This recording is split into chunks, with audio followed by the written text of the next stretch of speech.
salaamaaleykum Sénégal salaamaaleykum mbokk internet yi c'est Amo de Parlons Football SN ñi abonné wul mën ngeen abonné aussi chaîne bi activer cloche de notification bi ngeen aimé vidéo bi ngeen partagé ko aussi avec vos amis et vos proches tey nag si classico bi la ñuy wax entre le Real Madrid et l'FC Barcelone comme d'habitude nañ joxe analyse bi joxe l'état des formes des deux équipes et enfin ma joxe sama pronostic juste après l'intro.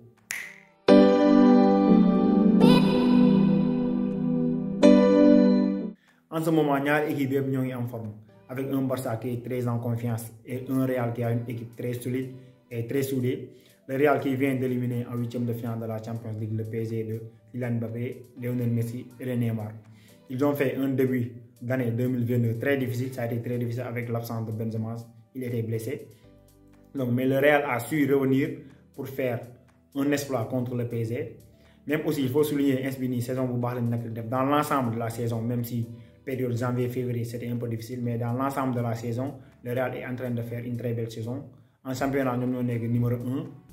Séville est derrière eux avec 10 points d'écart. Barça est 4e, je crois. Aujourd'hui, Atlético a gagné, donc Barça est 4e avec 15 points.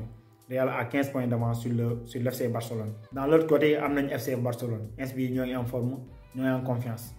Malgré un début de saison qui est très difficile, il faut le souligner, championnat début météo avec l'élimination précoce en Champions League.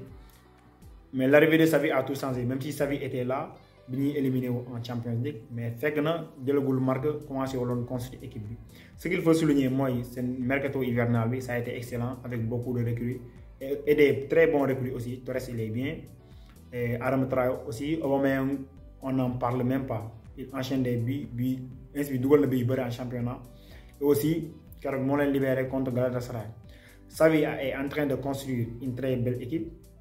Il a ramené aussi l'ADN de jeu de l'FC Barcelone avec beaucoup de buts et beaucoup de pression et aussi un très beau jeu. Avec le mini remontada qu'ils ont fait contre Galatasaray en Europa League, l'autre d'un des motivés, ils sont en confiance. Il faut noter aussi l'absence de Karim Benzema, il est blessé, classico du football. Lolo dina donne ben impact. Ça va beaucoup jouer si classico du côté Real, même côté Barça. Parce que Benzema, c'est lui le meilleur joueur du Real, mon leader d'attaque, c'est le capitaine, mon double presque avec Vinicius. Donc, si vous voulez, de peser 6 heures Real, parce que mon attaque Real, c'est une contre-attaque, c'est une attaque placée, mon fluidité de quoi. Parce qu'il est bien techniquement, il marque des buts, il fait des passes décisives, vraiment. Il a une bonne. Il faut gérer balle quoi. Benzema, il est excellent.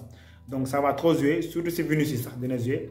Si on est Benzema absent, Vinicius mais Vinicius il ne peut pas tout faire. Moi aussi, dans un rôle pour jouer cette équipe, moi percussion pour jouer ci élan bi ak aussi mom moy lead na Karim Benzema souvent da ko jox ay passes décisives. Xam nga wala des fois mom aussi muy dugal.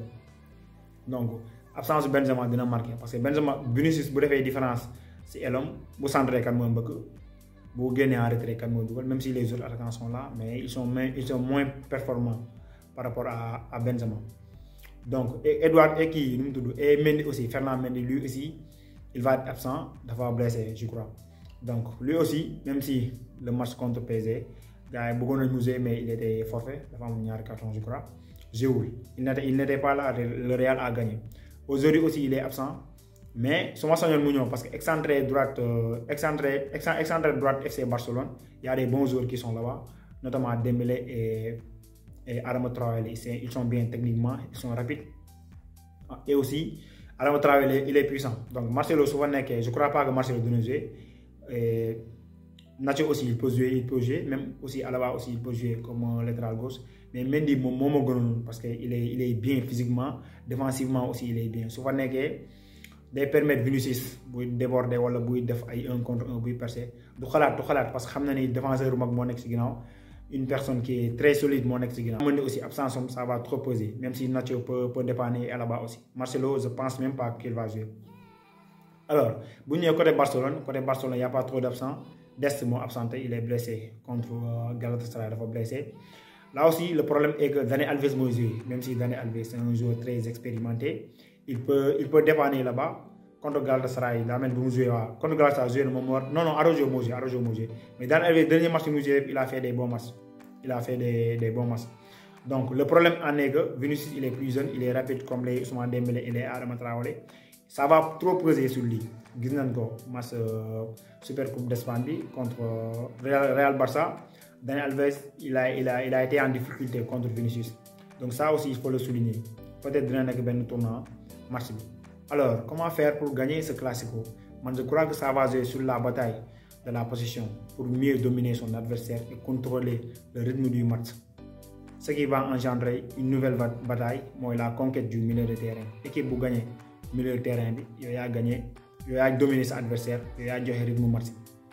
Donc ce qui va me pousser à poser deux questions. Moi, quelle équipe va accepter d'être dominée et laisser la possession à son adversaire?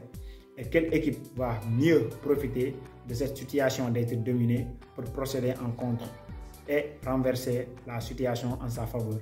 Moi, je crois que c'est le Barça qui va gagner la bataille de la possession parce que c'est le milieu de terrain qui est en forme, même si le Real c'est le milieu de terrain ay Zori Ba ñoo fa nekk, mais Barça c'est le milieu bi dafa nekk en forme. ñoo tax Barça ñuy dugal fan yi bii bëri parce que ils ont un bon milieu de terrain qui donne des très bons ballons aux attaquants, notamment avec Pedri qui est excellent ce gamin, c'est un génie. Frenkie de Jong il est rarement décevant. Busquets même s'il est un peu vieux, car masterclass la gagné contre Galatasaray, il a fait un très bon match. C'est le Barça qui va dominer, mais pas totalement comme contre le PSG. Le Real contre le PSG, il a laissé carrément la position. Il a été carrément dominé, même si c'était pas programmé de laisser la position aux Parisiens. Mais Real a été carrément dominé durant les deux matchs. Le deuxième match, il a été dominé pendant 60 minutes. Ça, c'est pas bien. Je crois que le Barça va dominer, mais pas totalement comme contre le PSG.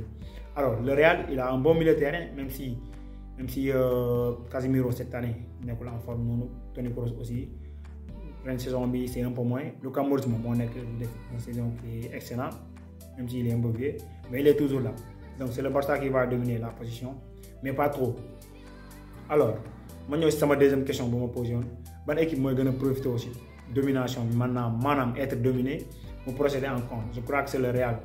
C'est le Real Insbini ñoo gën nekk en position de jouer en contre-attaque parce que même si le Real équipe la bi nga xamantene day football du subir lu bëri comme contre le PSG, ils ont beaucoup subi. Donc Real daa war a éviter match contre PSG li ko dal mu dal ko contre l'FC Barcelone. Sinon ça va être catastrophique parce que Insbini waa Barça seen attaquants ils sont en forme, notamment Aubameyang day dugal léegi, Ferran Torres lu muy def fan yii bëri na mais temps yi commencé mu dugal, Dembélé fan yii moo ngi si forme, Adama Traoré aussi. Donc le Real peut accepter de laisser la position à l'FC Barcelone, mais de jouer et de profiter des occasions qu'il va avoir pour mettre des buts. Donc l'FC Barcelone aussi, il faut faire très attention avec la position de la balle parce que le Real peut procéder en contre derrière. Donc ils doivent profiter de leur position pour essayer de marquer beaucoup de buts pour mettre le Real en difficulté. Si la gare, nous aussi ci sama pronostic yi avant Benzema di absenté teelu moo xam, je savais qu'il était blessé. Man je crois que Ancelotti moo doon jouer ay coups comme ça waa Barça mi génne Benzema ci seen plan naan du jouer ñu def beneen plan. Mais malheureusement pour le Real, Benzema ne va pas jouer. Même si avec la présence de Benzema, Real l'a defoon sama favori, mais les classico là, te classico y a pas de favori. Des fois Barça day nekk en pleine forme, Real dóor ko. Des fois Real nekk en pleine forme, Barça dóor ko. Donc man sama pronostic mooy 1-1 mooy finalité match bi. Donc yéen aussi mën nga joxe seen pronostic dans la description. Dernière chose bu may souligner mooy match bi ban conséquence lay am ci la Liga bi mooy ci championnat bi ak aussi ci saison bi ren. Je crois que Barça bu dóoree il y aura pas beaucoup de conséquences négatives pour le Real Madrid. Mais bu ko Real dóoree mentalement ils vont peut-être baisser de rythme parce que Barça heure bii nii ñoom dañoo nekk en pleine forme, en pleine conscience. Ainsi ñoo ngi remonté classement bi. Ils étaient 3e avant le match de l'Atlético Madrid ce soir, mais Atlético dóor na, donc il est passé devant l'FC Barcelone. Barça classico bi su ko dóoree il va revenir à 12 points du Real Madrid. Je crois que ça sera impossible pour dab Real. Il reste que 10 journées. Donc Real bu perdre il y aura pas beaucoup de conséquences, mais Barça su perdre moom dafa bëri concurrent pour qualification Ligue des Champions. Il y a Séville, il y a l'Atlético Madrid et il y a Betis aussi je crois. loolu la amoon li may wax ci analyse match bi.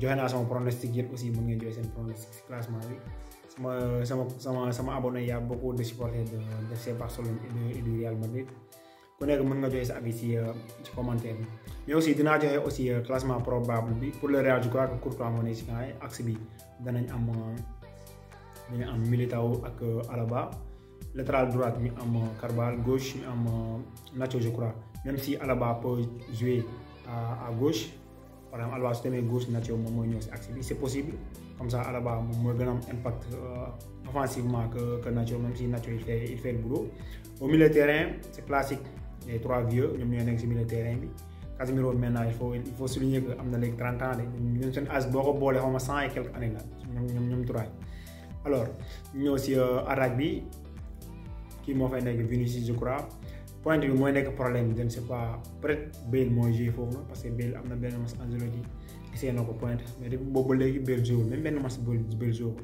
te keroog il a été intéressant même fekkee dafa raté bal yu bëri à droite je crois que saa yi moo fay nekk Rodrigo mooy nekk à droite mais pointe mooy nekk problème peut-être Asensio peut-être Mariano aussi Luka Jovic je ne sais pas s'il est blessé ou pas peut-être lui aussi point bi mooy nekk problème bi alors bu ñu ñëwee si FC Barcelone je crois que Ter Stegen mooy nekk ci camp yi Piqué lay teg ak Araujo je crois latéral droite Dani Alves moo fay nekk il faut mu def attention avec Vinicius ça sera très difficile pour lui à gauche Jordi Alba moo fay nekk comme d'habitude au milieu de terrain les trois fantastiques ñoo fay nekk Busquets Pedri ak Frenkie de Jong attaque bi à gauche Ferran Torres moo fay nekk point bi Aubameyang sans doute je crois à droite loolu mooy poser problème Adama Traoré souvent coach bi da koy teg man je crois que Dembélé lay teg avec l'expérience yàgg na jouer Classico et aussi Dembélé il est très efficace ces derniers jours donc loolu lii laa leen indiloon c'était à mot de Parlons Football ñu abonné wu leen ngeen activer cloche de notification bi comme ça su ma dugalee vidéo muy sonné seen téléphone ngeen partager vidéo bi ngeen aimé ko bu fekkee ne la ne pouce bleu yi ça m'aide vraiment c'était à mot de Parlons Football jaa ngeen jëf